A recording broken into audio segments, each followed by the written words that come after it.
ഇന്ന് മൺഡേ. ഇന്നത്തെ ഉച്ചയൂണ് എന്താന്ന് നോക്കിയാലോ. ഞാൻ ഇത്രയും കാര്യമായിട്ട് പറയാൻ കാരണം വേറെ ഒന്നുമില്ല. ഇന്ന് ഞങ്ങൾക്ക് ഉച്ചയ്ക്ക് കഴിക്കാനൊന്നുമില്ല. പൊതുവേ സൺഡേയിലെ ബീഫോ ചിക്കനോ ആയിരിക്കും ഞങ്ങൾ മൺഡേ യൂസ് ചെയ്യാറുള്ളത്. പക്ഷേ ഇന്ന് ചട്ടി തുറന്നപ്പോൾ കറിക്ക് അളവ് ഇത്തിരി കുറവ്. 4 പേർക്ക് കഴിക്കാൻ എന്തായാലും ഉണ്ടാവില്ല. ഫ്രിഡ്ജ് തുറന്നപ്പോൾ ഒരു വഴുതനങ്ങയും ഒരു ഉരുളക്കിഴങ്ങും കിട്ടി. എന്തായാലും ഇവരെ രണ്ടുപേരും കൂടി കറി വെക്കൽ നടക്കൂല. എന്നാൽ പിന്നെ രണ്ടുപേരും തനിച്ചങ്ങ് വറുത്തേക്കാൻ നേരത്തെ വഴുതനങ്ങ ഞാനും അമ്മയും അച്ഛനും കൂട്ടാനും ചേട്ടക്ക് ഉരുളക്കിഴങ്ങും ആക്കി കേട്ടോ. കൂട്ടത്തിൽ ഭംഗിക്ക് ഞാൻ വേപ്പിലയും വെച്ചിട്ടുണ്ട്. പിന്നെ ഫ്രിഡ്ജിൽ നിന്ന് അര പാക്കറ്റ് തൈരും കൂടി എനിക്ക് കിട്ടിയിട്ടുണ്ട്. ഇതുകൊണ്ട് ഒരു തട്ടിക്കൂട്ടി മോര് കാച്ചിയതും കൂടി ഉണ്ടാക്കാമെന്ന് വിചാരിച്ച് തട്ടിക്കൂട്ടി മോര് കാച്ചിയതാണേ.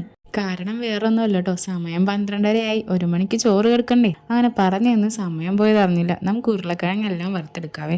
ആ കൂട്ടത്തിൽ ഞാൻ തൈര്, പച്ചമുളകും ഇഞ്ചിയും ലേശം ഉപ്പും ഇട്ട് അടിച്ചെടുത്തിട്ടുണ്ട്. ഉരുളക്കിഴങ്ങ് വറുത്ത് വരിയതിന് ശേഷം വഴുതനങ്ങ ഞാൻ വറുക്കാനിട്ട് കേട്ടോ. പ്ലേറ്റിലെ ഉരുളക്കിഴങ്ങിൻ്റെ എണ്ണം കണ്ട് ആരും ഞെട്ടണ്ട. 3-4 എൻ്റെ വയറ്റിലേക്കും പോയിട്ടുണ്ട്. ഇനി നമുക്ക് മോരും കൂടി കാച്ചാറുള്ളൂ കേട്ടോ. ഇതെൻ്റെ തട്ടിക്കൂട്ടി മോര് കാച്ചലാണ്. പ്രത്യേകിച്ച് മടിയുള്ള സമയങ്ങളിൽ ഞാൻ ഇങ്ങനെയാണ് കാച്ചാറുള്ളത്. കടുക് ഉലുവ പൊട്ടിച്ചിട്ട് അതിനകത്തേക്ക് പച്ചമുളക് ഉള്ളി നല്ലപോലെ മൂപ്പിച്ച് ഇച്ചിരി മുളക് മഞ്ഞപ്പൊടി മൂപ്പിച്ചിട്ട് അടിച്ചു വെച്ച മോരിൻ്റെ അകത്തേക്ക് ഒഴിച്ചു കൊടുക്കും. അങ്ങനെ ഇങ്ങനെ ഇളക്കി ഇച്ചിരി ഉപ്പും കൂടി ഇട്ടാൽ എൻ്റെ മോര് കറി റെഡി കേട്ടോ. അപ്പോൾ ഉച്ചയൂണിന് മോരും വഴുതനങ്ങ വറുത്തതും ഉരുളക്കിഴങ്ങ് വറുത്തതൊക്കെ ആയിട്ട് നല്ല കുശാലായിട്ട് ഞങ്ങൾ ചോറ് കഴിച്ചേ. കൂട്ടത്തിൽ എൻ്റെ ചാനൽ സബ്സ്ക്രൈബ് ചെയ്യാൻ മറക്കല്ലേ കേട്ടോ. പിന്നെ നിങ്ങൾ കമൻറ്റ് ചെയ്യാനും മറക്കല്ലേ കേട്ടോ. എനിക്ക് നിങ്ങളോട് സംസാരിക്കാനാണ്.